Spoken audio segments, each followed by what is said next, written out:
રાજકોટમાં ફરી એકવાર રફતારના રાજાઓનો આતંક જોવા મળ્યો છે. બાલાજી હોલ પાસે સર્જાયેલા આ ભયાનક અકસ્માતના દ્રશ્યો જોઈને તમારા રૂંવાડા ઊભા થઈ જશે. રાજકોટનો બાલાજી હોલ વિસ્તાર અને અચાનક ત્યાં ચીસાચીસ થઈ ગઈ જ્યારે એક બેફામ કાર ચાલકે એવી રીતે ગાડી ચલાવી કે એક ગાડીને તો ટક્કર મારીને આખી રસ્તા પર ઊંધી ફેરવી નાખી અને પછી આગળ બીજી એક ગાડીને પાછળથી ટક્કર મારી કારનો કચ્ચર ઘાણ કરી મૂક્યો. અકસ્માત થતાં જ લોકોના ટોળા એકઠા થઈ ગયા.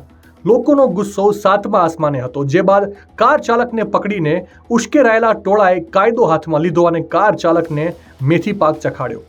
આ ઘટનાના એક નહીં પરંતુ અલગ અલગ સીસીટીવી ફૂટેજ સામે આવ્યા છે, જે અકસ્માતની ભયાનકતા દર્શાવે છે. ગંભીર વાત તો એ છે કે હાજર લોકોનો આરોપ છે કે કાર ચાલક દારૂના નશામાં ચૂર હતો. નશાની હાલતમાં સ્ટીયરિંગ પર બેઠેલા આ શખ્સે કેટલાયના જીવ જોખમમાં મૂક્યા છે. સવાલ એ થાય છે કે ક્યાં સુધી આવા નવીરાઓ નિર્દોષ લોકોના જીવ સાથે રમત રમતા રહેશે? ત્યારે આ ઘટના અંગે તમારો શું અભિપ્રાય છે? કોમેન્ટ કરીને જરૂરથી જણાવજો.